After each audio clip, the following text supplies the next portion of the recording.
আলহামদুলিল্লাহ। আচ্ছা আপু, আপু তো শপিং করতে এসেছে। ইয়া আচ্ছা আপু, আপনার এবারে শপিং এর বাজেটটা আসলে কত?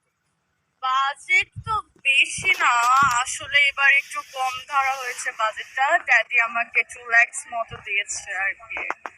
2 lakhs।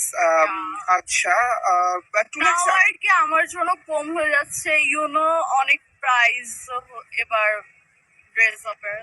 আমার তো আপনার হাতে অনেকগুলো আমি ব্যাগ দেখতে পাচ্ছি। আপনার আসলে শপিং তো মনে হয় ডানই হয়ে যাওয়ার কথা।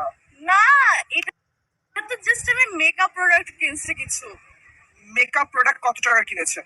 এটা তো এই তো হবে 60 or 70 কে। আসলে আমি দেখি নাই। 60 or 70 কে? মানে 60-70 হাজার টাকার মেকআপ কিনে ফেলেছেন? ইয়া এখনো আমার অনেক কিছু বাকি কেনার, এখনো জাস্ট একটু টুকিটাকি কিনলাম। মানে 6-70 কে আপনার টুকিটাকি, আপনি এখন ড্রেস কিনেননি? না, এখনো কিনিই নাই। আমার তো হচ্ছে কি বলবো, এত কম বাজেট দিছে এবার ড্যাডি যে আসা যাওয়ার খরচ হয়ে গেছে 3 lakhs। ও মাই গড। আর কালেকশনও পাচ্ছি না, কোনোটা পছন্দ হচ্ছে না, এই জন্য আর কি কিনতে পারছি না। আজকে ড্যাডিকে বলবো যে একটু যদি বাড়াইতে, তাহলে আমাদের জন্য একটু ভালো হতো।